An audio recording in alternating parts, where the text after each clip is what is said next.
The next long-form deck tutorial I wanted to bring you guys is going to be on one of my favorite strategies, DDD. So just as always with the other deck primers, it's going to be an introduction to the archetype and its history, a modern deck profile, some other viable cards to consider in the strategy, and of course some combos and test hands. I did want to change things up a little bit this time around with the viable cards section because unfortunately this archetype locks itself into only being able to summon cards from its own archetype, and it is a large archetype with a lot of cards to consider, most of which are like just south of playable, so it's a lot to talk about. You've probably heard stories and memes about DDD, the archetype of Arc 5's rival/antagonist character Reiji Akaba, also known as Declan in the localized version. The deck promised to be one of the best decks in early 2017 format if its structure deck didn't release a few weeks before the set that contains Zodiac. A deck so complicated it requires a spreadsheet to understand. In actuality, these end up being myths and not true at all. Even after the structure deck, DDD was still a deck that required a lot of 2 or 3 card combos to do anything. Even without Zodiac, is still not much better than what people were playing in late 2016. Once Master Rule 4 came around, the deck became even harder to play.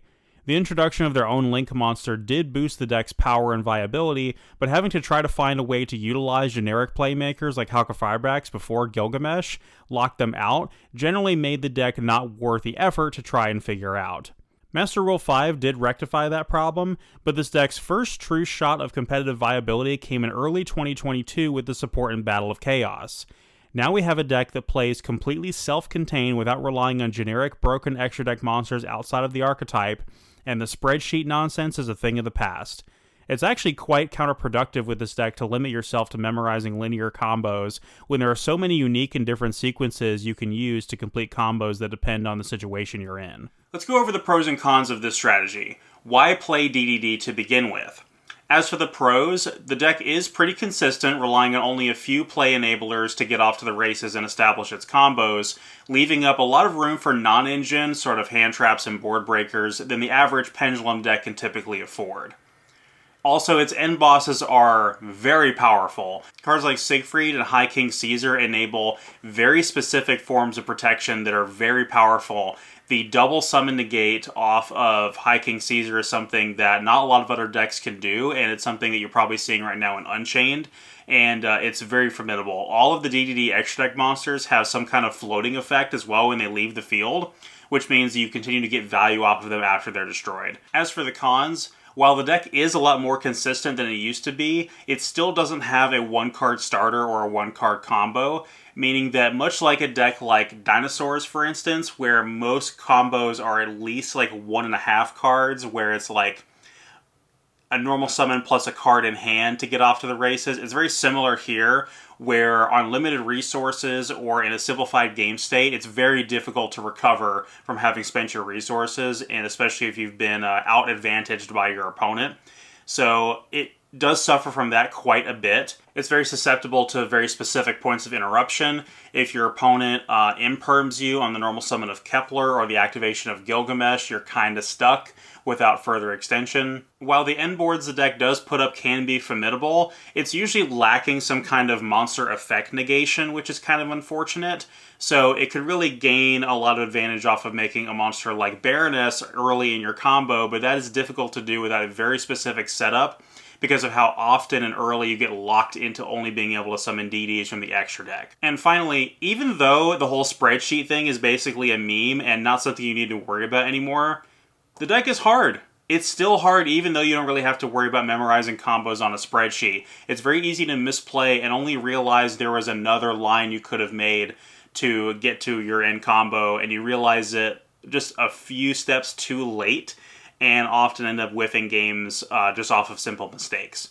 So that can happen. Generally, the limited stint of playability that this deck had was in early 2022 after the last wave of support in Battle of Chaos was released. It was probably a top 5 deck in that very limited amount of time, but pretty much after new cards started coming out like the Adventure Engine and things like that, it got power crept. And even then, it looked like you needed to be someone like exactly packed to have any success with this. So you needed to already be an incredibly competent player to have any success with this deck. So it's a little outdated, it's been power crept, and it is vulnerable. But it is still a well-designed archetype that is unbelievably fun to play. And I think that it's still worth considering as a rogue option if your locals has a casual night like mine does. It's definitely a deck you could bring for that tournament, but not for its competitive night. All right, so let's start talking about the viable cards for this strategy. I want to start with the non-pendulums, and then we'll go through the pendulums, the spells, the traps, the fusions, the synchros, the exceeds, the links, etc. Because there are cards for this strategy in all of those categories. So these are all the ones that I consider at all playable, but you can tell which ones I've actually included in my deck based on which ones are sleeved, and we'll talk about them when we get to the actual deck profile. But these are the ones that I consider to be at least good. There are many, many, many, many, many other non-pendulum DD monsters out there, but none of them are playable, or they are significantly worse than the ones I have right here to show you guys today. So we have the slimes, which is a Swirl Slime and Necro Slime. Swirl Slime has the effect to perform a fusion summon in your hand by activating him and fusing him with another DD in hand. This can be a little bit wasteful as you are spending 2 cards in hand to get 1 card on the field, but he does have another effect in graveyard to banish himself from graveyard and special summon another DD from your hand. So he can become a good Foolish Burial target. One of the powerful normal summons in the deck, Copernicus, can send him from deck to grave to enable you to extend from your hand by banishing him. Swirl Slime is one of the only ways that we access the fusion line, which is usually how we get a lot of our combos started in this deck. And then Necro Slime is the same thing, but all it does is banish itself and another DD from graveyard to perform a fusion summon from the graveyard. So it's kind of a miracle fusion for this deck. You ideally don't want to see this card in your opening hand. It's a great card to send from deck to grave off of Copernicus or Foolish Burial. And it is a way in which we make the second copy of our first fusion, the Genghis. And it is a level 1, so it is a 1-for-1 target as well, which is kind of nice. We have Lamia, which is the deck's in-house tuner. That is the best tuner in the deck, really. It's the one that came with the structure deck as one of the super rares in the structure deck. And, of course, we've got rarity upgrades recently within the last couple of years. Lamia can special summon herself from hand or grave by sending a DD or Dark Contract you control to the graveyard. So there's lots of different ways in which you can sequence that. Usually what you're doing is you're sending a Dark Contract you've already activated to the graveyard as to not sacrifice a piece of your end board to get her on the field, and then you can modulate her level with another monster we have here to enable her to be a level 4 tuner and make it easier to go into your level 8 synchro. There are also ways in which you can tune her with a level 7 monster to make the level 8 synchro. Or she can just be link material, and it all kind of depends on your situation. So, again, this used to be like a 3 of, because you wanted to see like any combination of these 3 in your hand before the modern support, before the Battle of Chaos support, but after that stuff came out, it's basically a 3 1-in-1. You don't want to play any more of these 2 if you can help it, and it's usually pretty easy to access Lamia, like I said, throughout your combo, sending her from deck to grave, and then once you're done with your combo, sending the Dark Contract you control to the graveyard. But there are also other effects that can trigger by sending DD monsters you control to the graveyard if you absolutely have to, or maybe you want to leave the Dark Contract with a gate on the field so you can get another search next turn.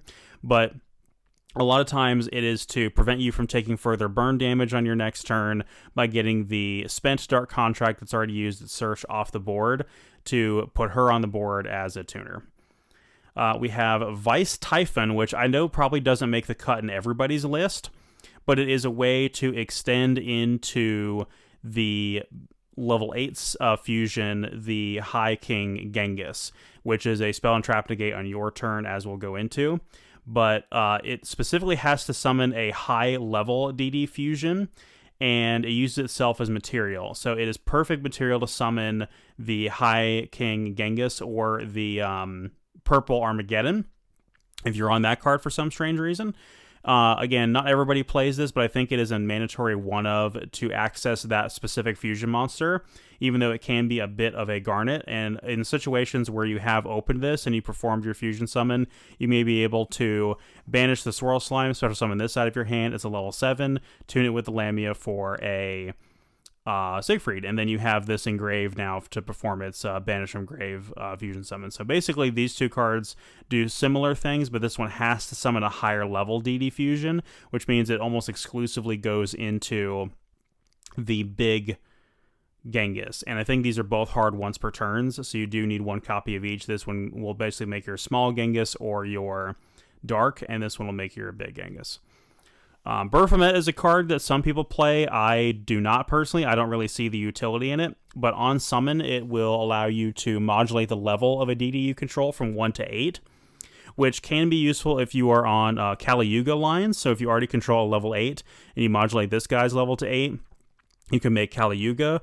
Or if you are trying to turn another lower level like Lamia into a level 4 to do a level 8 synchro, or a Kepler into a level 4 to make a rank 4 Xyz monster, Baphomet is there for that. But there's not really a lot of good ways to weave him into your combo unless you are bringing him back from the graveyard off of Genghis. Let's say you sent him from deck to grave off of Copernicus or something like that.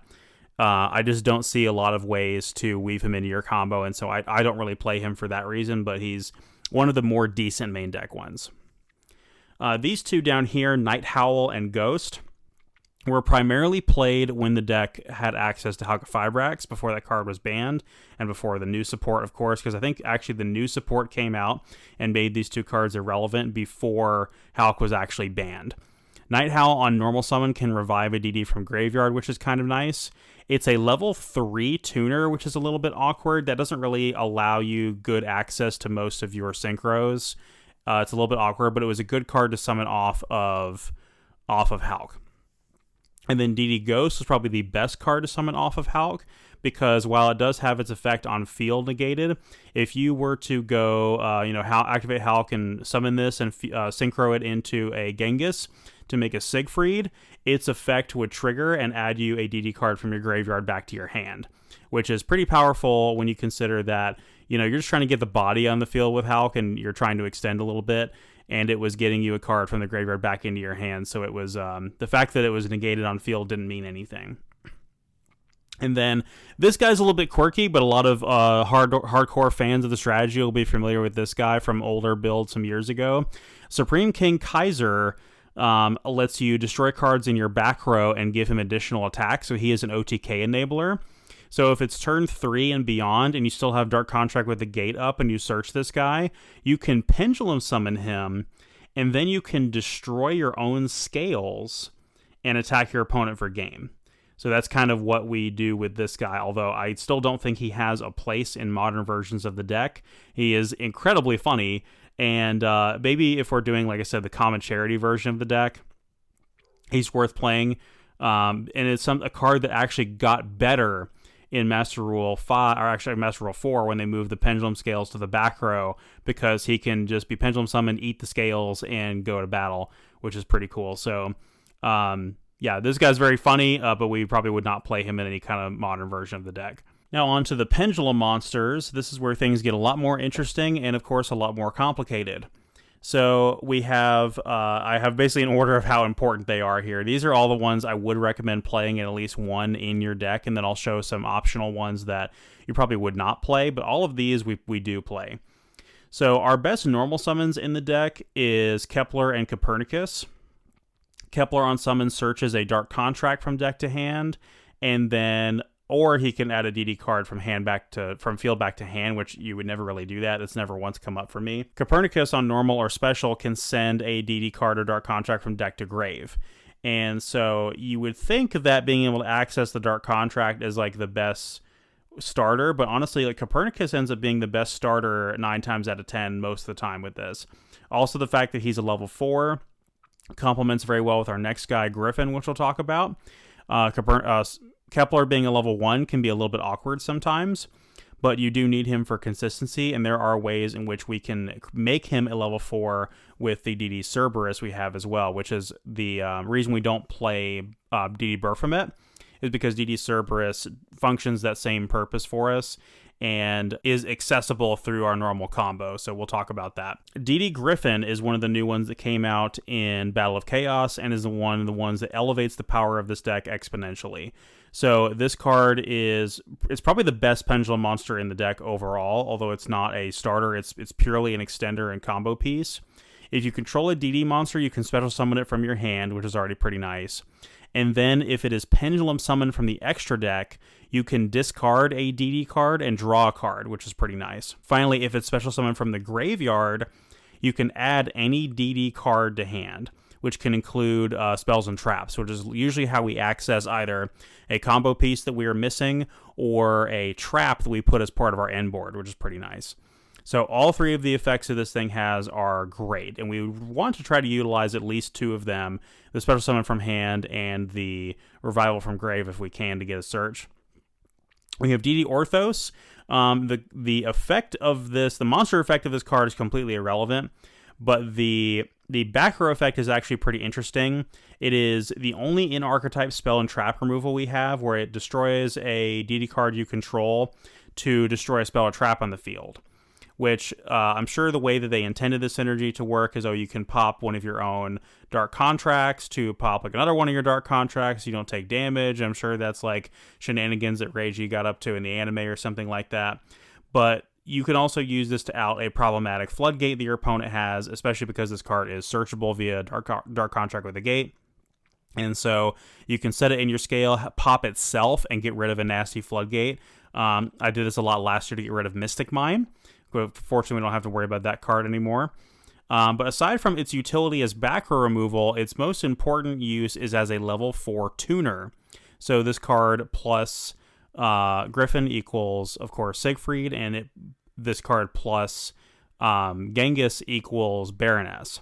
So usually you have to have a pretty ideal hand to do this, but if you, let's say, activate Swirl Slime and then you normal summon Orthos, you can synchro for Baroness, but you don't want to proc either the effect to banish with the Swirl Slime from grave or the effect to revive with Genghis yet, because you will lock yourself out of being able to summon Baroness. So it's very awkward to weave her into the combos, but we'll talk about that more when we get to synchros. DD Cerberus. This card is a relatively high scale. It's a scale 6 for us, and it lets us modulate levels when it's in scale. So we set this card in scale, and we can target a DD card we control and change its level from 1 to 4. And usually we make Kepler a level 4 that way, or we make Lamia a level 4 to be able to access either a rank 4 exceeds or a level 8 synchro. And that's basically the only utility for that card, but we do get it as part of our combo quite often. Down here we have Abyss King Ragnarok. It's one of the only ones I don't have in foil yet. He does have an OTS super rare printing, but I just haven't gotten my hands on it yet. If a DD monster is a normal or special summoned, you can activate his effect and special summon another DD from your graveyard. Your opponent will take half damage that turn, and you also take another 1,000 damage upon resolution, which can be a little bit annoying. His monster effect is when he special summon, he banishes a card, which is actually pretty strong. There was a situation in which my opponent had a monster that was too big for me to beat over with any of my extra deck monsters, and I just couldn't deal with it, but it wasn't immune to card effects. So I just activated Swirl Slime Engrave and summoned him onto the monster zone out of my hand and banished that card and attack for game, which is pretty nice. But usually he is an extender. He's not a bad option going first. You will take some effect damage in order to set up your board, but he's a very powerful extender. He's also a high enough scale to be able to pendulum summon with a lot of your level 4 monsters that you linked off earlier in your combo, because he's a scale 5. This card used to be a mandatory 3 of in earlier versions of the deck before the new support came out, and now I think he's a mandatory 1 of. You can always access him as part of your combo because of the Link monster if you need him as an extender on turn 1. Usually accessing him later than turn 1 is a little bit awkward because you don't want to take further burn damage or have the damage you deal to your opponent be halved, because then you're not going to be able to close the game out. And it's something that's very important to keep track of as part of a long game, is making sure that both you and your opponent know those passive effects like, oh, I took burn damage here, or oh, you take half damage here, because you don't want to accidentally start getting wins off of players misunderstanding the rules, because that's a slippery slope and it doesn't actually translate to learning the deck any better. Because you basically didn't deserve that win. You got a win because your opponent didn't realize that damage was halved, and you didn't do it intentionally. It's just a lot to keep track of with this deck. So then we have Thomas. Thomas used to also be a multiple of, to the point where we were playing trade-in this deck, because we were playing 3 copies of each of these. The only thing we use Thomas for nowadays is to activate and scale as a high scale and add a DD from our extra deck back to our hand. We access him in the same way that we access the other one-ofs, the Cerberus and the Ragnarok, which is off of the Link Summon effect of the Link monster Gilgamesh. So when we activate Gilgamesh, we are setting from deck to our scales either the Cerberus, Ragnarok, or Thomas, and then also the the Divine King Zero Reiji, which I'll talk about. And so these 3 are our high scales. This is our 1 low scale. And we're basically just pivoting between one of the 3 to decide which effects we want at that given situation. And so you could say that these 3, or at least 4, honestly, are kind of the bricks or garnets of the deck. But hard drawing the Ragnarok is not the end of the world. This guy does have a nasty on-field effect, but we almost never get to use it. But in a lot of situations, you are, let's say you have to fuse with the Swirl Slime and the Griffin to make Genghis, and you haven't used the effect to special summon the Genghis or special summon the Griffin out of your hand yet. If you, let's say you revive him and then you link him off, you activate Thomas, you add him from the top of your extra deck back to your hand, and you can special summon him out of your hand with his own effect. So that's why we run Thomas, and for really no other reason. So DDD Divine King Zero Reiji. So this card is mislocalized, mistranslated. So its name, of course, is Reiji in relation to the character from the anime, Declan, who he's based off of. But rather than just change the name to Declan to match the English character, or to just call it Reiji, they called it Divine King Zero Rage, which I think is just an awfully lazy translation. It's up there with, Baroness de Fleur being translated as Baron de Fleur, or Blood Rose Dragon being translated as Ruddy Rose Dragon, and just dumb stuff like that. It just bothers me so much. But anyway, this card can negate burn damage once per turn, and he is our low scale of 0, which that does matter a lot, more so than you would think. And it matters because in a situation where, let's say, you had to normal Kepler, special Griffin, link them off for Gilgamesh, you set this in scale, you set this in scale, you can pendulum summon a level 1 from the top of your extra deck because you have a 0 scale. And then you get to use the Cerberus effect in the back row to modulate this level to 4, and then make a rank 4 or whatever, continue to combat from there, which we'll talk about. And so having a 0 scale is actually very, very important. The on-field effect to make this guy's attack equal to your opponent's life points is not... It never really comes up. I've never had it happen before, although it is seemingly very powerful on paper.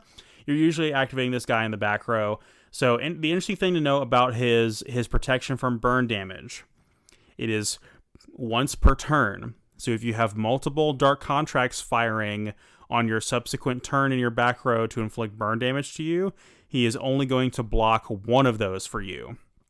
Also, the way that Gilgamesh works is when he sets these guys to your scales from your extra deck, he will inflict the burn damage on resolution, and Reiji will not be able to protect against that. If you need proof of that, it's how it works in Master Duel. And so clearly it's, I guess, recognized as the official rule for how that works. I had a guy try to weirdly rule shark me on this in my own favor at a tournament one time, where he's like, no, you don't take the burn damage because of Reiji. I'm like, no, I do take it. I know I take it. I know what I'm talking about. So it's just something to keep in mind there. And then finally we have DDD Vice King Requiem, which is a newer card that actually was released in Battles of Legend after this card's stint of viability was essentially over. Was it Battles of Legend or was it Ghosts from the Past? It was Ghosts from the Past too. So yeah, after the deck's stint of viability was basically coming to an end, it was one of the last cards released. But very good card. This card is used in the Unchained decks. You add it to your hand off of Dark Contract with a Gate, and then you send the Gate to the graveyard to summon it out of your Pendulum Scale, and then they overlay Machinex onto it. This guy gives the monster that's summoned from the extra deck, using him as material, the effect to destroy a card, which is really powerful, and it triggers a lot of those Unchained monsters' effects. The other thing you can do with this guy is when you summon him using his own effect, you can modulate his level. You can make it go up 1 or down 1. I don't know why you'd want to make it go up 1 to level 9, but if you make it go down 1 to level 7, you can then tune it for, with Lamia to make a Siegfried. So potentially a good card there, and it may not be worth considering playing in pure, but I do think it's pretty viable. It has come up a couple of times. So this card you could easily cut from a pure version of the deck, but I do think it is quite strong. Moving on, we have some of the less playable pendulums that are still kind of worth considering here. So Apocalypse was the initial ultra rare cover card of the structure deck, and both of his effects basically revolve around getting him on the field. So the better one of the two is you put him in the Pendulum Scale, you banish 2 DDs from graveyard, and summon him from the Pendulum Scale to the field. Very similar to Bro thinks he's Ultimate Conductor Tyranno over here or something, but basically all that really enables you is either a 27 beater or a level 7 body to synchro for your Siegfried. So not really all that impressive. I actually really feel like Requiem is a retrain of this guy, and you can kind of tell by the artwork. But he's like I said, just south of playable. You probably wouldn't play him, but it's nice to know what he does just in case. Destiny King Zero Laplace. This card was originally a manga promo, just like how Reiji was, and both him and Reiji got reprinted in Ghosts in the Past, which overall made the deck a lot more accessible. The deck was probably seeing its highest peak in popularity around that time, shortly after the Battle of Chaos support, so it's easy to see why. And this guy in the Pendulum Scale has the exact same effect as Thomas to add a DD card from your Pendulum from your top face-up extra deck back to your hand, which can be a nice utility, but you would just really play Thomas for that because he's a high scale. The only reason you would play this guy, which I do in Master Duel because it's very funny, is he's basically a very funny battle trick where you contribute any DDD to summon him. Quick note right here, DDDs count as DDs, but not the other way around. So if a card says DD, then obviously 3Ds include 2Ds, but 2Ds do not include 3Ds. So if a card says DD, a DDD counts for it, but if it says DDD, a DD does not count for it, if that makes any sense at all. So when Destiny King Zero Laplace specifically says tribute a DDD, they specifically mean 3Ds. So that just like this, or like one of the extra deck monsters. So whatever he battles, you take no battle damage, and it gains attack equal to double whatever you're battling. So you can beat over something ridiculously huge and hit your opponent for a ton of damage. If you attack something in defense position, then during damage calculation, it'll gain the attack of whatever the thing is in defense and deal piercing damage, which is super interesting. So maybe you're playing like Book of Moon or Book of Eclipse as a piece of non-engine in the deck, and that can come up. But just a very funny, gimmicky card that I think is individually powerful, but just doesn't have a lot of utility in modern versions of the deck. DD Rebel King Leonidas. So this is sort of an anti-burn damage card that can potentially have some synergy with the deck, because his monster effect is when you take burn damage, you special summon him from your hand and regain back that much life. So this card has very, very, very specific niche applications, and I feel like 99 times out of 100 you're probably not going to be playing this, but it is something to keep in mind if there's ever a format in which we need to be worried about burn damage. For some non-DDD Pendulum monsters that are out there, we have Archfiend Eccentric. This card is mandatory in versions of the deck that play Small World as a bridge, because it is a light attribute fiend, so you can go, reveal one, they're both fiends, reveal the other one, they're both fiends, and add a different DD to hand. We'll talk about Small World here shortly. And then Archfiend Eccentric is just kind of good on its own because it can pop a card. So it's a kind of piece of utility that's a decent small world bridge.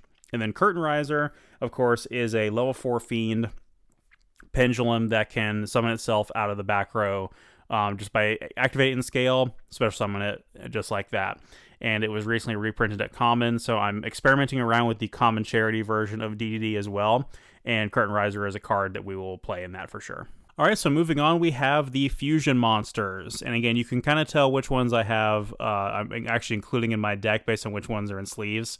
So starting off, we have Oracle King Dark, of course based on Jeanne d'Arc, and what she does is inverts burn damage. So any burn damage you would take, you gain that life instead. Not a particularly relevant effect, but there are weird niche corner cases where you need another fusion to summon when you're out of your Gengises, and sometimes you need a way to get to Siegfried, and you need a level 7 body on field, and she facilitates that purpose. But that is the only real purpose to the card.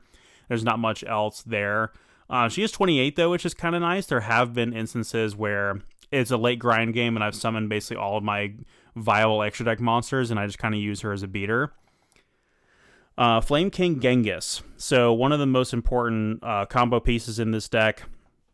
Make it with any 2 DDs, and when a DD is normal special summon while he's on the field, he can special summon another DD from the graveyard. And once you do that, you're locked into DDs from the extra deck for the rest of the turn. So you usually do that to special summon the Griffin back from graveyard to get its search effect. There are instances where, let's say, you make the rank 4 and link it off for Gilgamesh, putting its Xyz materials that are pendulums into the graveyard instead of into the face-up extra deck, which means you can recover them with Genghis, such as like Orthos, to be able to make Siegfried, etc., etc. There's lots of good uses for it. There's also instances where you make this guy and link him off as well into Gilgamesh, and then when you make the second one later on, you proc its hard once per turn revival effect on the second copy, reviving the first copy and overlaying them into High Wave King Caesar, which we'll talk about. The big Genghis, High Flame King Genghis, has to be made with a level 5 or higher DD, which is where the Vice Typhon comes into play. He also has the revival from grave effect that the original one does, so if you've already used the hard once per turn on the small one, you can potentially get another revive off of the big one as well, which is pretty important. And then he is a spell and trap negate, which is really powerful, but only on your turn. So it's pretty powerful against back row decks if you are going second into their board, or you're worried about like battle tricks or blowout cards or things like that. It is pretty strong for that, and there's been a lot of cases in which the extra security of knowing that your opponent is kind of locked out of any kind of back row cards with 2 negates up is pretty reassuring. So we definitely play him as a one-of. Next, we have Dragonbane King Beowulf, who, again, just requires, I think, what is it, 2 DDs or 2 DDDs? A DD and a DDD. So not the easiest one to make, but not the hardest one either. And he is a 3k beater that gives all of your other DDs piercing, which is pretty strong. And during the standby phase of your following turn, he is a heavy storm, so he wipes all of the back row. I would only really consider playing this guy against back row decks because the fact that you lose your scales and your Dark Contract is kind of a bummer. So he can be kind of more of a bane than a boon in a way. So I don't know that I like that about him, but a heavy storm on legs is pretty strong no matter how you shake it, and giving piercing to all of your other DDs is pretty cool as well. Next we have, I haven't talked about Caesar yet because the other 2 versions of Caesar are Xyz monsters, but this version of Caesar is a fusion, and I think it is made with same materials. It's actually 2 DDDs to make this one. And his effect is when he battles, he can equip the opponent's monster to him and then gain attack equal to the attack of the monster that he equipped to him. So he can become a very, very strong monster that can easily close out a game. Seems very powerful in a vacuum, but because he doesn't really provide any kind of protection or negation or anything like that, he's usually not played, but he is a powerful consideration. And then finally we have Purple Armageddon, which again can be made with 2 DDDs, so not the hardest thing in the world to make. And this one is just really, really big. He's 35, and he can destroy a monster and inflict damage to your opponent equal to half its original attack, which can be pretty cool for pushing for game. He's basically just a giant beater. It's not a card that you're going to see a whole lot of, and is pretty suboptimal in constructed versions of the deck. But he is one of the fusion monsters that is available at common, and so I imagine the common charity version of this deck is going to be something approximating Purple Armageddon Turbo, where you're just trying to go second and pop whatever your opponent has and hit them for massive damage because he is a 35. So that's it for the fusion monsters. All right, now for the synchros. So the first synchro we have to talk about here is Gust King Alexander. And so in older versions of the deck, basically what you would do is you would start off with Genghis, and you would use Lamia to climb into Alexander, and he also has a similar effect to Genghis. When ADD is normal or special summon, you get to special summon another one from your graveyard. And you can special summon out only a level 4 or lower with this effect, which is a little bit annoying. So unlike Genghis, who can revive another Genghis to make High Wave King Caesar, he cannot revive anything above level 4. But you can always revive a Lamia and go into a Crystal Wing. And there are versions of this deck that I see people experiment with that are a little bit more synchro-centric. Unfortunately, I just don't think they're very good because of how often you get locked into only DDDs from the extra deck. And so, not the most viable thing in the world. The High King Alexander has the same effect where if a DD is normal special summon, you can special summon another one from your graveyard. It does not say you can only special summon level 4 or lowers, which is kind of nice. And then his other effect, if there's 3 or more DDs on your field, he goes up to 6,000, or he gains 3,000. His attack is not doubled. He just gains an additional 3,000. So any other attack bonuses will stack on top of that, but a 6,000 attack beater is not exactly what the deck needed. You could say he's an extender, and you can make him with Genghis and Orthos, or you can make him with the regular Alexander plus Night Howl, but then you're playing a bunch of really bad cards. I don't really advocate for that. So we generally don't play these guys anymore. The original Alexander was a staple in older versions of the deck, but we just have generally kind of moved past these guys. Now, Siegfried, on the other hand, is extremely powerful, is a very powerful version of a Spell and Trap Negate that is basically a quick effect negate the effects on the field, which is very good. It's the kind of thing that, if you had something to chain a Dark Ruler, you could negate Dark Ruler with it. It's very similar to a Hot Red Dragon Archfiend in the sense that it's a quick effect, just negate the effects on the field. And I like that about it a lot. And it has a lot of utility as far as, you're negating your opponent's cards, or you are negating your own dark contracts that are burning you for damage.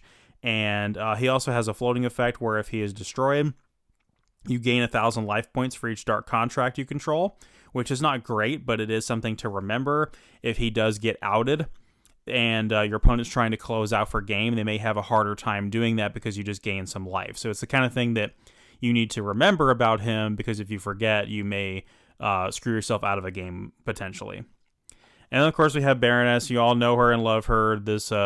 She's so bougie. She always demands so much money out of you. Such a high maintenance card. But what can we do? It's just it's the price we pay for a pop in a negate. Like I said, you have to be very careful about when you can go into her. It is one of the only cards that insulates you from Nibiru, unless you can make High Wave King Caesar before your 5th summon, because that is also a summon negate that can play around Nibiru. But Baroness also does it, and you're basically having to activate Swirl Slime and then normal summon Orthos in order to do it. If you activate the effect of Swirl Slime in the grave, or if you activate the effect of Genghis, you can no longer summon her. So it's very particular when you're allowed to do it. And then finally we have Bright Armageddon. So Bright Armageddon, of course, is the synchro version of the other Purple Armageddon that we just showed off. And this one is actually quite strong. So it's level 10, so it can be made with the same materials that Baroness can, or that High King Alexander can, but it cannot be targeted. And so it has a lot of protection. Also has a very large body. This card was apparently a staple in the NR format in Master Duel, where it was just a very, very difficult card to out. And I wish it was printed at common so I could play it in the common charity version of this deck. But Genghis is also not a common, so maybe it's not that great of an idea.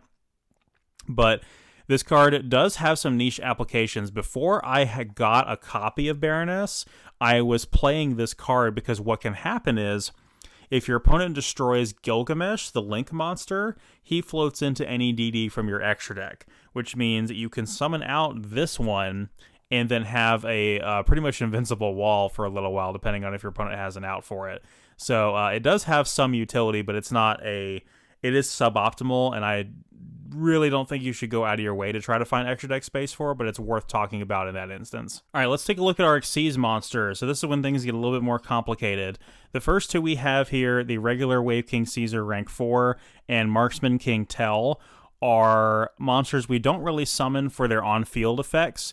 We summon them to then send them to the graveyard to proc their floating effects. So I mentioned how, most of the DD extra deck monsters have floating effects. We're actually able to use multiple copies of the Link monster in order to use these two as utility.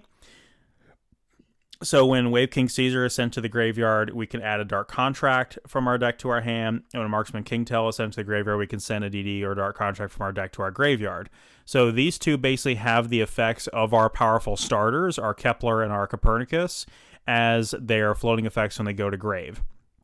So if we need an extra piece as part of our combo, we can do that. So let's say we normaled our Copernicus and we sent our Necro Slime to grave, and we also need to get our Lamia in grave. We can go into this guy in order to do it. So this can just be made by 2 level 4s, obviously, which you can do the Copernicus and the Griffin, or you can do the Copernicus or Griffin and a Lamia that has been made a level 4 by the effect of Cerberus, or a Kepler that's made the level 4 by the effect of Cerberus, and that lets you access level 4 a little bit easier. And then the Marksman King Tell can be just overlaid on top of this one for free. It just is able to do that as part of its summoning condition. So you basically have access to either one of these effects whenever you want them. And then it's also possible to activate this one, and then by linking him off for a second copy of Gilgamesh, and then let's say you activate Genghis later and summon back this one, because this one's effect has not triggered yet, you can then link this one off for a third copy of Gilgamesh and activate its effect as well. So it's possible to cycle through both of these two effects in the same combo. And then, of course, we have the centerpiece of the deck, the most powerful end boss that we have and is unfortunately being abused by Unchained right now, is Wave High King Caesar. He's 2 Solemn Warnings on legs. He is absurdly powerful, and he lets you add back a card when he is sent to the graveyard. So strong. You always end up overlaying both copies of Genghis to get to him, which is a little bit harder to do than just overlaying the level 6 fiends that are in Unchained, because he is generic, unfortunately. All he requires is 2 level 6 fiends. So he's sort of generic. He's just insanely powerful, being able to not once per turn negate a summon. So he's, twice per turn, like I said, a solemn warning on legs, as long as he's got material. So incredibly strong card. Then we have one of the new cards from Battle of Chaos that just got a reprint in the Megatins as a Prismatic Secret Rare if you want to pick up the rarity upgrade of that. Devisor King Machinex. So he can be overlaid onto any DDD, and he is basically the way you fix suboptimal boards. Like if you get interrupted, a lot of your main deck monsters or extra deck monsters can all become this guy basically for free. If your opponent activates a monster effect, you can send a Dark Contract or detach 2 materials to attach that monster to him as material. So it doesn't negate the effect, and sometimes those effects are effects that will out him, which is a little bit irritating. But it's another addition to your end board that is just incredibly strong. And he's also a 3K. And of course, like we said earlier, if you make him with Requiem, you get to pop a card in the field. And he is also how you access Zeus in almost any board state. So let's say you make one of your extra deck monsters before you're locked into non-DDs from the extra deck, and it gets negated, and you have to out your opponent's board going second, then you can just make Machinex, attack, make Zeus, and go from there. You can basically threaten to activate Zeus from a variety of different angles, and that's quite strong. These are the most viable Xyz monsters we play in every single extra deck. Kali Yuga down here is a card that some of you may be familiar with, because whenever it's summoned, it's usually something degenerate, and it is one of those cards that, similar to VFD or Azathoth or Hot Red Dragon Archfiend King Calamity, it's one of the cards people are asking to be banned because it's only a matter of time before it's abused. If you have a way to overlay into this card on your opponent's turn, you basically shut them out for the entire turn. When he's summoned, your opponent cannot activate any cards for the rest of the turn. And then I think he also has the ability to detach material and destroy all back row on the field. Yeah, and then once you do that, you can set a Dark Contract from your graveyard to your field. So in theory, he is the end boss of this archetype as far as the design of it is concerned. And don't get me wrong, he is incredibly strong, but accessing 2 level 8s in the modern version of the deck is pretty suboptimal. We used to be able to go through, like, Ragnarok and Thomas or something like that, or Ragnarok and one of the extra deck monsters to get to it, but it's just kind of suboptimal now. It's not that great going first as well, because chances are your opponent will have interruption before you even get to him. So shutting off all your opponent's effects after you summon him is not that good on your turn. Also, he doesn't really have any protection. I remember in older versions of the deck summoning him thinking it was going to be the end of the game, and only to have him outed by something very silly. And finally, we have the least playable one, the Dark Armageddon. So this one is the worst of the Armageddon ones. Basically, the only benefit it has is it can't be destroyed by card effects. It says none of your pendulum cards can be destroyed by card effects, which seems pretty strong, and he does count as a pendulum, but that's pretty much the only thing you're getting. To overlay 2 level 8s to make him is just not good at all. Also, shout out to Stone King Darius, which is a card that sees play in rank 3 decks like Burning Abyss and Phantom Knight and stuff like that, and it is also a way that the Unchained deck can make Machinex, because they can go Tour Guide for something and then overlay rank 3 for Darius and make Machinex and then do the normal stuff. So Darius is another consideration as well for a playable card, but not specifically in DDD. It's almost impossible to actually summon Darius in DDD because you're dealing with 2 level 3s, which is interesting. So finally, we have the 1-link monster, Gilgamesh.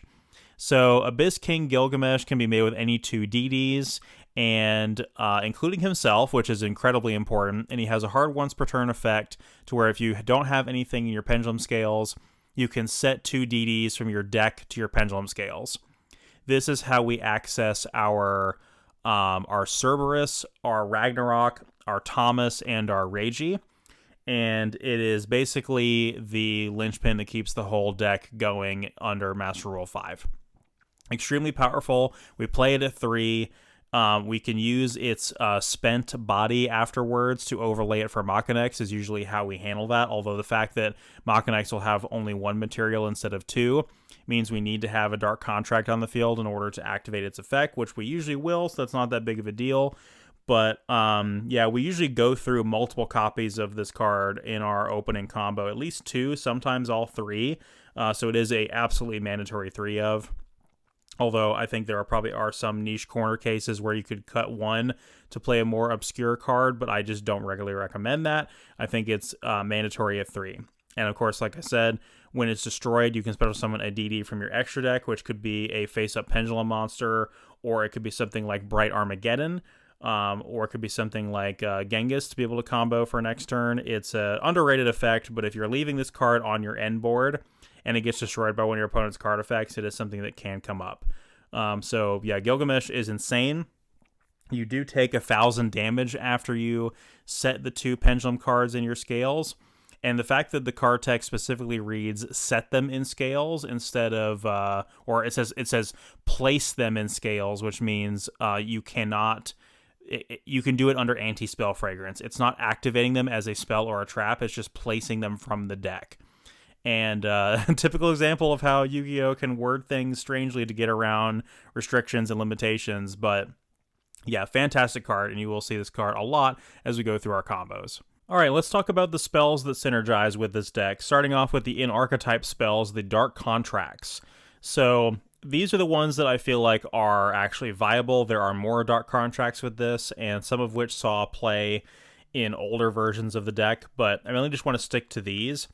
So Dark Contract with the Gate, of course, is the one you're probably the most familiar with. It's the one that's being played in Unchained. During your main phase, you can add a DD monster from your deck to your hand. Pretty self-explanatory. And then during your next standby phase, you take 1,000 damage, which can be mitigated by the Zero King Reiji. Either you leave this card up and take the burn damage, or you have him absorb the burn damage, and if you do that, it's a search every single turn.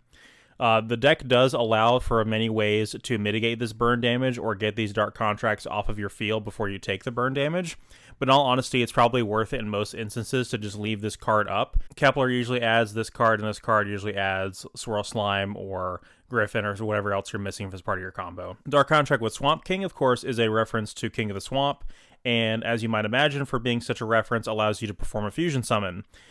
This allows you to perform a fusion summon by banishing from your hand, field, or grave, which is pretty nice. And usually you'll go for this if you already have the gate and you can search a Dark Contract either off of Kepler or off of Wave King Caesar, and allows you to access your other fusion monsters that way. But once again, you'll take 1,000 damage during your standby phase. So Zero King Reiji can block one of these, but not both of them, and you can, like I said, potentially get one of them off the field before you have to worry about that.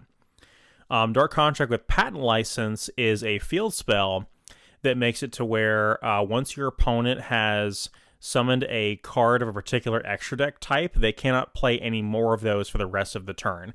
It's a very interesting type of lock that the deck rarely gets to take advantage of, but it's a very difficult card to play around, and is one of the cards that makes this strategy playable and powerful in its current form. It's also usually the card you'll send to grave in order to activate the effect of Machinex to attach a monster your opponent controls to it as material.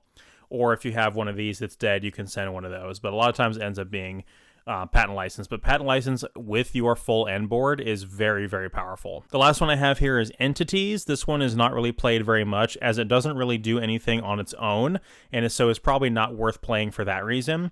But it does have some pretty strong effects. It has an effect that activates once per turn based on if you summon a DD monster and what type of monster that is. And the Exceeds and Pendulum effects are very, very strong. The Exceeds effect is a non-targeting banish for any card on the field or grave, which is just an incredible amount of utility. Gets rid of a lot of problem cards your opponent controls or in their grave, which is super important. And the Pendulum effect is a draw one, discard one, which is pretty nice, although we can get that through Griffin's effect. The other spells to consider here, other than just generically good non-engine like Talents, Thrust, Book of Eclipse, Dark Alert No More, are going to be cards like this. So the two most important and controversial cards in this slot are these two right here. So a lot of people in the community for this deck are very split on which one they think is better between Piri Rice Map and Small World. I am actually a bigger fan of Piri Rice Map, and I feel like there are more situations in which it allows you to perform your combo, and that the minus from Small World a lot of times ends up being a pretty big problem. Now, there are a much larger range of targets you can get with Small World, but it does require you to play something in deck as a bridge, because unfortunately all the DDDs are Dark Fiends. They do have different attack and defense values, but a lot of times you will need to like pivot through a hand trap like an Ash Blossom to go from like a monster with 0 attack, reveal the Ash Blossom, get another monster with 0 attack like a Copernicus or something like that. And it just doesn't feel good a lot of times to me personally. I don't like the way the Small World bridges line up in this deck compared to other decks that can utilize Small World. It is a pretty valid consideration and not one that I would begrudge anybody for choosing. Piri Rice Map lets you get any of your starters, so it lets you get a monster with 0 attack, which is either Kepler or Copernicus. And you cannot activate anything unless you have normal summoned those guys, which is fine because that's what you want to do with those particular two cards anyway. But the problem with this card is it has your life. And so if you have to start with this, then after you have resolved this plus Gilgamesh, you're sitting at only 3,000 life points to end your first turn on, which is not a good situation to be in. Now, if your end board is strong enough and you win the game anyway, it doesn't matter too much. And so it's kind of just the trade-off of, do you want to be like scarily close to death after your end board, or do you want to go -1? And most people would tell you that life points are an easier resource to expend than a card is. So card advantage is always going to be better than life points is usually the logic that most people follow by there. An alternative but significantly less good choice here is Allure of Darkness, because we are playing mostly all Dark Fiends as part of our engine. We do play some, non-engine like Ash Blossom that's not a dark, which can make this card kind of suboptimal. but it is a draw tool that does have synergy with the deck. I don't play it in my personal build, but it is a consideration. 1-for-1 is great because you can summon Kepler with this, or you can go for Necro Slime. And then Foolish Burial, of course, is really good as well because you can go for Swirl Slime to activate its graveyard effect. You can go for Necro Slime and go for the Vice Typhon. You can get a Griffin to then later revive. And then this card right here, I don't think anybody plays this at all, but I just wanted to talk about it as a form of consideration, probably for a common charity format, because this was reprinted in common. But this lets you, the Dark Spirit Mastery lets you search any level 8 fiend in the game, which has a lot of implications for a lot of potentially powerful targets, including both Ragnarok and Thomas, which is interesting. So there were older versions of the deck pre the Battle of Chaos support where this was, I experimented with this card and thought it was okay, but you're obviously not going to be playing it now, but I did want to mention it. So these 4 were basically considering playing, and not these 2, and I actually specifically play these 3 in my build, and I don't play Small World, but I do think that these 2 will basically get you the same result. I just have a preference for a periodized map. All right, and now 4 viable traps in this strategy. So the only one out of these that we're really going to main deck is 1 copy of this one right here, the DDD Headhunt.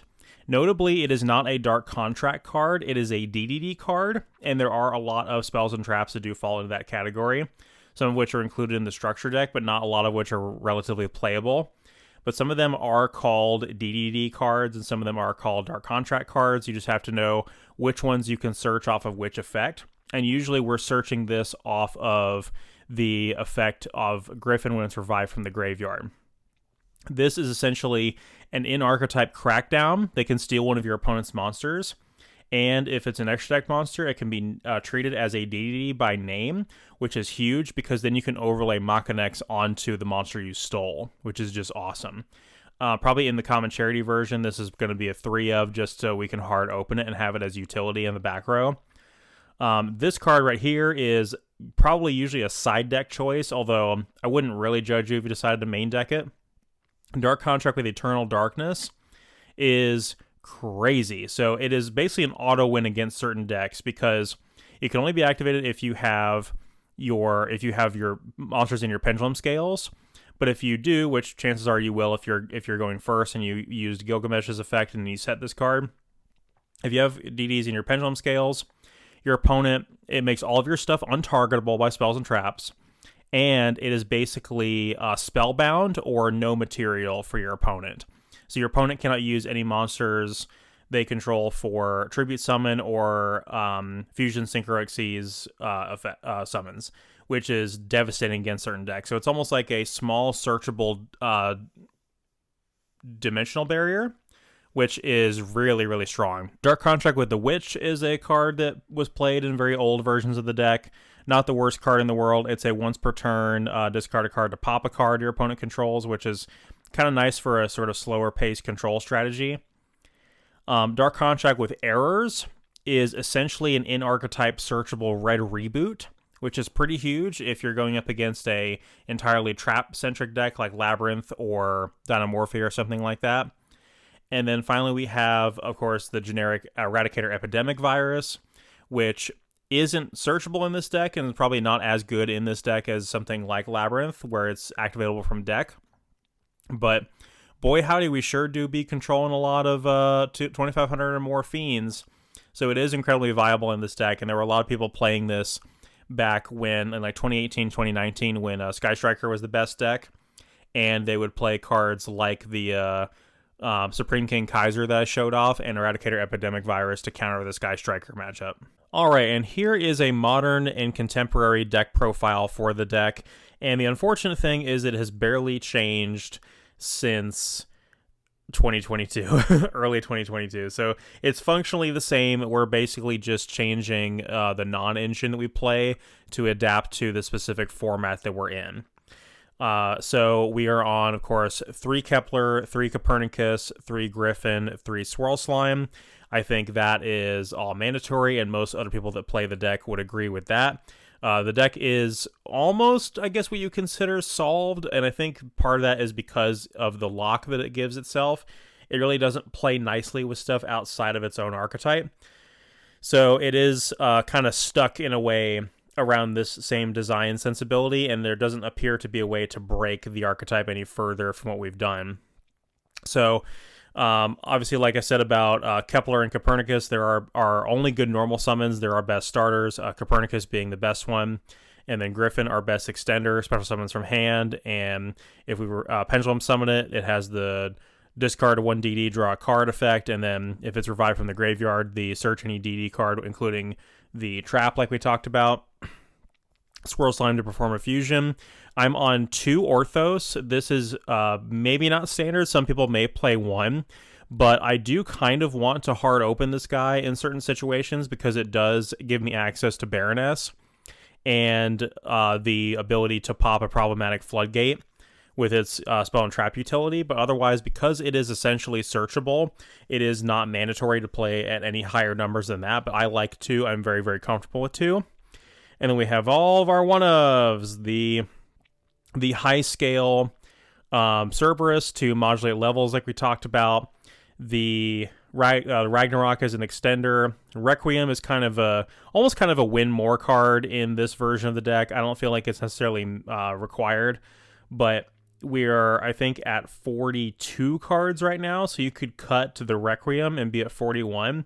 And maybe if you wanted to cut the Requiem and one of the Orthos would be at exactly 40. I think it is probably better to do that than to cut like the 1-for-1 or the Foolish Burial, and that would probably be the ratios you'd want to be at. Thomas is the other high scale, like we said, who adds a DD from your face-up extra deck back to your hand. And then Reiji is our 0 scale, our only low scale, the one that lets us pendulum summon back our small guys, including our level 1 Kepler from the top of the extra deck because he's a 0 scale and helps us not die to burn damage.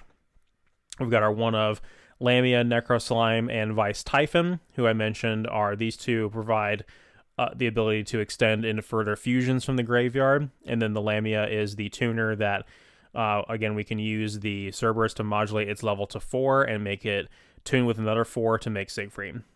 For non-engine, we are on 3 Ash, 3 Droll, and 3 Imperm for this version of the deck, but I've played around with all kinds of different hand traps before. I played around with 3 Ash, 3 Ogre, 3 Bell. I've played around with Ash, Imperm, and Talents. Just basically depends on what format you're in and what's good. Right now, I still think Droll is pretty much essential for a lot of decks right now, so I'm still on that at the current time. And that is it for the monsters. On to the spells. Of course, we have the 3 Puri Rice map. This could be Small World, but if it's Small World, you also have to run the Archphoenix Centric as a bridge. And then we have 3 Contract with the Gate, the 1 Contract with the Swamp King, and the 1 Patent License. The 1 Foolish Burial, the 1-for-1, and then the 1 other trap is the Headhunt. And the extra deck also is... There's going to be variations in this. People like to play with different ratios and different non-engine, different one-ofs, things like that. There's going to be a little bit of variation with this main deck, but the extra deck is basically 100% going to be the same between almost every single DDD deck that you look at. So they're pretty much guaranteed to be on the 3 Gilgamesh, the 1 Dark, the 2 Genghis, the 1 Big Genghis, the Siegfried, the Baroness, the Wave King Caesar, the Marksman King Tell, the Big Caesar, 2 Machinex, and a Zeus. The only other thing that they may do is maybe cut the Dark for like a different utility card, like a I don't know, Purple Armageddon or something like that, or maybe even a 3rd Machinex or something like that.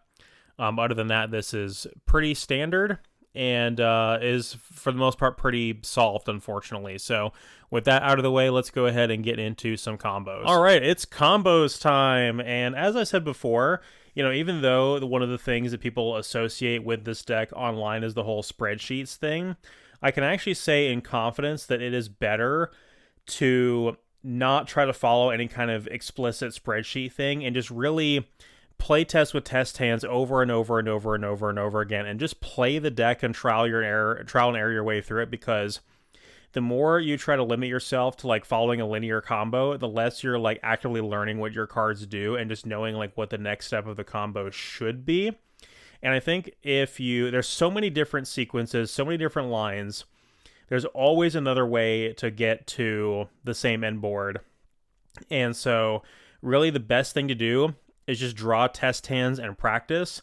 But I did want to show up a couple of combos here. So it is kind of cool to limit yourself down to just 1 or 2 cards and see what you can do, and then realize you're not, playing with your entire hand to do a combo. So, like I said before, most combos with this deck are just 2-card combos. There unfortunately is no decent 1-card combo in the entire deck, but a 2-card combo that is pretty strong is Copernicus and Griffin here. So let's go ahead and do an example of one of the combos that these 2 cards enables. There's probably several, but this is just one that I can think of off the top of my head. So let's start off our turn by normal summoning the Copernicus, and we'll activate its effect to send a DD from deck to grave. We'll go ahead and send the Necro Slime. Next, because we control a DD, we'll special summon the Griffin from our hand. Next, we'll go ahead and link these 2 off for Gilgamesh, and then we'll go to the face-up extra deck. And then Gilgamesh will trigger here and set our 2 guys in scale. This time around, we're going to go for Ragnarok and for Reiji. We'll take the 1,000 damage there, and then we can Pendulum Summon our guys back out. So we'll go Copernicus and Griffin to the pendulum zones, or the link arrows that Gilgamesh points to. And if we had an extra card in hand, we could discard it here and draw off of Griffin. But since we are doing this strictly as a 2-card combo, we don't have access to that. But if we did, that would actually be really, really strong here. So from here, we can overlay these 2 rank 4 into Wave King Caesar. And then we can link off the Caesar and the Gilgamesh again for a second Gilgamesh, which is going to trigger the effect of the Wave King Caesar. Again, we haven't fired the Ragnarok yet, but we will soon. Caesar is going to fetch for us a copy of Dark Contract with the Gate, because we have not activated this or normal summon Kepler or anything like that as part of this combo. So we'll go ahead and activate that and add ourselves to hand a Swirl Slime. Next, we'll go ahead and activate the effect of the Necro Slime in the graveyard, banishing itself, and the first to Gilgamesh, which is essentially used up and useless now, for our first copy of Genghis. This is going to trigger the Ragnarok, and the Ragnarok is going to revive, once again, the Griffin. The Griffin is going to trigger here because it was special summoned from the graveyard. We'll take 1,000 damage from Ragnarok, so we've taken 2,000 damage this turn so far, and is going to add any DD card from deck to hand. So we get the trap here to make our end board a little bit stronger, or we could get another engine piece. So I'm going to go ahead, or another combo piece. So I'm going to go ahead and get the combo piece. I'm going to go ahead and get this Orthos. So from here we can then activate the effect of the Swirl Slime, fusing it with the Orthos to go for our second copy of Genghis. This will trigger the first Genghis that's already on the field to special summon back from the graveyard our Orthos. And from here, just for safety, we're going to go ahead and overlay the 2 Genghises onto each other for the Wave High King Caesar. And then we will synchro with the Orthos and the Griffin. Again, they'll go back to the face-up extra deck for the Siegfried. And then last but not least, we can overlay onto the Gilgamesh for a Divisor Machinex. And that is a pretty strong end board just off of 2 cards there. And we still have the Swirl Slime banished to special summon another guy out of our hand. That effect is still live. And we didn't even use our Marksman Kingtail. We didn't have to use, our Vice Typhon or anything like that. So there's still a lot of cards we could have had in addition to that to make this end board even stronger. Let's say if we were able to make Baroness first, or able to add the High Genghis to this end board as well, would also be equally strong. But these are the main things we want to make going first. We can activate a monster effect. We can send the Dark Contract to attach that monster to Machinex's material. If they try to go for a board breaker or spell and trap, we can negate with Siegfried. And then we have the 2 summon negates off of Wave King Caesar. So I'd say that's pretty good. I'd like to switch over to Master Duel as well to show you guys some replay footage. This is one of the decks I have built pretty much in full in Master Duel. Just keep in mind, I don't really play Master Duel a whole lot because I'm unable to consistently play online due to connection issues. My end board in Master Duel is always this weird monster called Connection Failure. I don't know how I keep summoning that, but I digress. Alright, so this hand may look terrible because we didn't open a starter, but as our opponent goes off here, we will draw into Kepler, which is kind of nice. We're just playing against the AI here because, like I said, I have a terrible time actually playing online with Master Duel, so I'm not actually able to get any real replays against any real opponents without just losing to a connection failure or getting a victory off a connection failure, which isn't a real victory. So we're going to normal summon Kepler and add a Dark Contract to hand. That was pretty much our saving grace of this hand because we had no other starters. And a little bit interesting here because we also opened Ragnarok, so in order to get his effect, we would have to either manually scale him, which means we don't get the value off of the summon of Gilgamesh. So we're going to opt to search other targets off of Gilgamesh and leave the Ragnarok in hand for now. We're going to add to hand the Swirl Slime off of the Dark Contract with the Gate, and fuse the Swirl Slime with this Apocalypse in hand, and go ahead and make our first Genghis. Now, zones are important with this deck. It is important to make sure that when you summon monsters, you don't summon them to zones that Gilgamesh will potentially point to if you're trying to set up a Pendulum summon for later. You don't want to block your, Master Rule 5 Pendulum zones that you're allowed to use here. So we're going to activate the Swirl Slime and Grave, special summoning out the Orthos from hand. And that's going to trigger the Genghis to revive this Apocalypse. Now, this may not have been the optimal time to activate Apocalypse here, but I do have kind of a funny line I wanted to go through. And again, we don't play Apocalypse really in the TCG. It's kind of suboptimal. But when you're just goofing off in Master Duel, you can probably play some suboptimal cards like this and still win. I have a pretty good confidence that climbing the ladder with this deck, you would do very well, as it is fully released in Master Duel. As of about a year ago, they added the Battle of Chaos cards. I'm going to go ahead and link the Kepler and the Orthos for Gilgamesh, and Gilgamesh is going to set in scale the Cerberus and, of course, our Reiji as our low scale. We'll go ahead and take 1,000 damage there. And then we'll go ahead and Pendulum Summon back out the Orthos and the Kepler.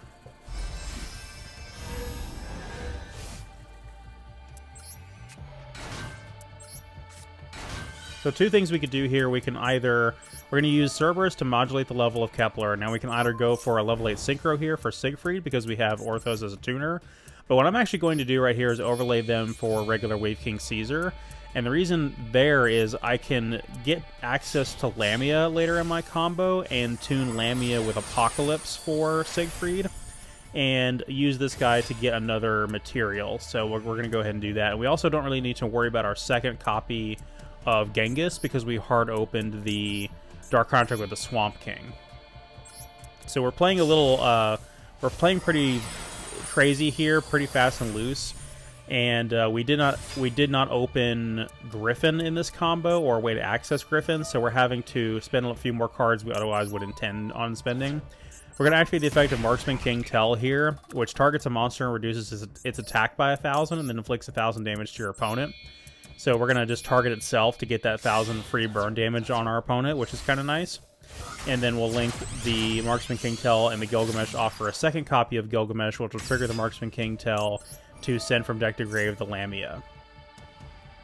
We could send Swirl Slime here, but it doesn't really matter because we have the other, the Dark Contract with Swamp King in hand, so we'll send the Lamia.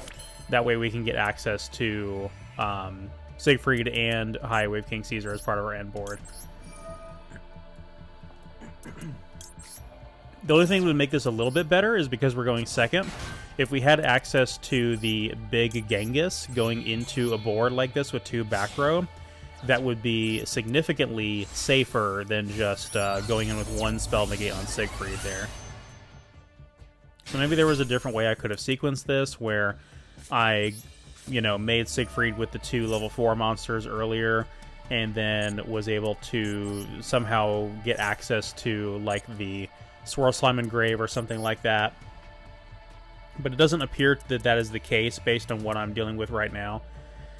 Another thing that's pretty cool is, as you are doing your fusion summoning from Grave, whether it be with Necro Slime or with Swamp King, you can use the used up copies of Gilgamesh or the Wave King Caesar or Marksman King Tails that have already had their effect resolve that turn, which means you're not banishing key recurable engine pieces that you may need later. So you're not banishing your Griffins or your Copernicus or something like that, or your Orthos you think you may need later. You're banishing cards that effectively don't do anything. So the second and third copy of Gilgamesh in the graveyard ends up being really cool for that reason. You can just kind of banish it and not have to worry about it. So not a bad end board here. We've got, of course, our Siegfried, our Wave King Caesar, High Wave King Caesar rather, and our Machinex. And we should be able to wrap this up. Of course, we don't have lethal in this current board state, but we do have the ability to put our opponent pretty close here. We're playing against the S-Force AI, which I know such a challenge for this deck. But I needed to clear this solo mode anyway when I recorded this, so it's whatever. We also drew into the Dark Contract with Eternal Darkness that I talked about, which is, like I said, it's like a mini D barrier, or it's like Spellbound or no material for the deck. It is kind of unfortunate that the Ragnarok is doing nothing in hand, but if we searched like another Swirl Slime, we could banish it from grave and summon him from hand. So we'll go ahead and clean this up here and move on to the next one.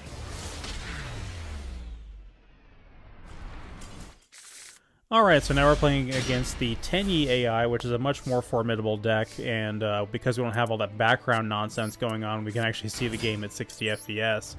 Looks a lot better now. We opened a very interesting hand here. We opened both Kepler and Swirl Slime, which is pretty good, and we also have the ability to fuse Swirl Slime with Vice Typhon in hand, which is pretty cool. We also hard drew the Patent License, which is going to make our end board a lot stronger. Thomas in hand is a little bit rough because it means we don't have access to him off of Gilgamesh, but I'm not particularly worried about that. So we'll go ahead and activate the Swirl Slime here, fusing it with the Vice Typhon, which is going to set up a big Genghis play later. And we searched off of the Dark Contract with the Gate Griffin. So this is a really, really ideal combo. No non-engine in sight with this hand. So we'll go ahead and special summon out the Griffin here. And we'll go ahead and link off the Griffin and the Kepler for Gilgamesh. And this is the perfect example of where Cerberus comes up, because right here we wouldn't really be able to go too much further unless we were able to modulate the level of Kepler from 1 to 4.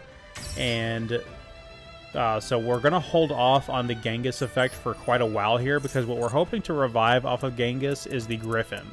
So we have to find a way to get Griffin into the graveyard, and obviously pendulums don't go to the graveyard from the field, but they do go to the graveyard if they're sent to the graveyard while being attached as Xyz material. So that's what we're hoping to do. We are going to Pendulum Summon now back out the Griffin and the Kepler, and we're going to get the second of 3 effects from Griffin. Now, Griffin is just such a crazy card with literally 3 effects. We get to do a draw 1 and discard 1. We'll discard the useless Thomas in our hand to draw another card. Drawing another copy of Griffin is actually not terrible because it's technically follow-up for next turn, so that actually did make our hand marginally better. Cerberus is going to modulate the level of Kepler to 4, and now we can overlay rank 4 for Wave King Caesar. There's always a decision. This is usually like a huge decision point in your combo of which one of these guys you want to go for. There are lines in which you can use both. So, for instance, if I summon Caesar here and then I make Marksman King Tell, link them off, when I make the second Gilgamesh, Genghis can revive the Caesar who has not activated its effect yet, and I can link the Caesar and the Gilgamesh off for the third Gilgamesh, and I can get both the effect of Wave King Caesar and Marksman King Tell in the same turn, which, as we established, one of them is Send from Deck to Grave, and the other one is Add a Dark Contract, so it's the effects of Kepler and Copernicus on the floating effects of the 2 Xyz monsters. We're going to activate the Marksman King Tell effect again here, targeting itself to deal 1,000 damage to our opponent. It's always nice to get that free burn damage while we're going through our combo, especially if as an equalizer, because we're also taking damage here. link them off for the second Gilgamesh and get the Marksman Kingtail effect here. So I am not going for the line I mentioned where I'm reviving the Wave King Caesar. That is a play that could be made here, but what I really want to revive is the Griffin. And again, I have a decision point to make here too, because with the Griffin, I can search for the trap, or I can search for another card. I'm deciding here, I'm looking over at the trap, but I'm like, you know, I really don't have access to a tuner here, so what I need to do is I need to get to Ortho somehow, and I still haven't activated the graveyard effect of the Swirl Slime to summon a guy from hand. So if it's technically not a minus if I am adding to hand off of this search effect and then activating the Swirl Slime effect to summon it from hand. It's technically going even in card advantage there. So I now have access to a level 4 tuner that can tune with the Griffin to make the Siegfried. And I sent to Graveyard off of Marksman Kingtail the Necro Slime, which is going to get us our second copy of Genghis for the High Wave King Caesar. So we'll go ahead and do our Synchro Summon now. And there are different ways you could sequence this. I mean, obviously we know we're under Nibiru. There are lines you can do in which you can make Wave King Caesar or High Wave King Caesar as your 5th summon that gets you under Nibiru, or you are able to. I think there is a world in which you can, like, activate Swirl Slime to summon Genghis and then normal Orthos and make Baroness, and that's your insulation from the Nibiru. But if your opponent waits until, like, if your opponent does not know what your cards do and they're trying to wait for end of main to be able to activate Nibiru, then once Wave High King Caesar hits the field, it's already way too late. So finally, now we'll go ahead and banish the Vice Typhon from grave, and we can use the Dead Thomas if we so choose to, and we can make the Big Genghis.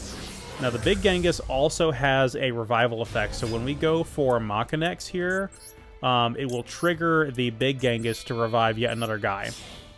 And we can always bring back that regular Wave King Caesar that hasn't activated its effect yet.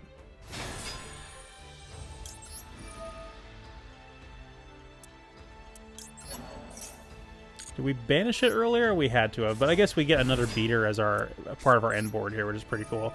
We can only Pendulum Summon next turn to the EMZ, which is a little unfortunate, but we could always Pendulum Summon to the EMZ and then link it off with the Marksman Kingtail to get another Foolish Burial and get our 3rd copy of Gilgamesh in our EMZ. They're going to try to go Tenyi, what is that, is it Sahara, whatever its name is, the green one, and Wave King Caesar is going to go nah.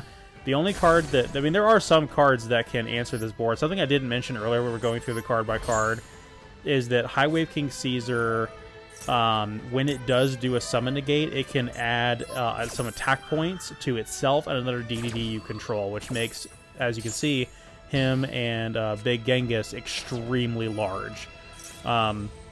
Siegfried is going to negate that painful decision, which unfortunately seems like all the gas that my opponent had. They're ending on a Unmasked Dragon, which is a tutor for worm-type monsters. And the fact that we have both Big Genghis and Siegfried means it doesn't matter what those 2 back row cards are. We can literally negate both of them. And so we should be able to easily mop this up. We can even use the High Wave King Caesar to negate the summon from deck that the Unmasked Dragon would do, meaning that literally every single card that they have access to right now we can negate. And whatever they had in their back row that was set, they're not even going to activate it anyway, so we can just go ahead and clean this up and move on to the next one. So that's going to about do it on this deck primer on DDD. Once again, one of my absolute favorite strategies. I hope you guys enjoyed this. The next deck primers I'm going to be working on are ones on the history of Noble Knights and the transition into Infernoble, and how the modern Infernoble deck, after the support release in Duelist Nexus, is undergoing innovation on a daily basis. And it's probably still like a top 10 deck in the current writing at this very moment, although it will probably get power crept out of the format pretty quickly. It should still be a pretty viable rogue deck for a while, and I'm very excited to talk about that.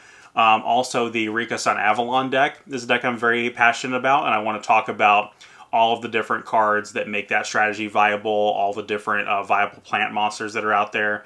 And there's also some other more niche, obscure strategies I want to do some deck primers on later on. So thank you guys so much for watching. I'll see you guys next time.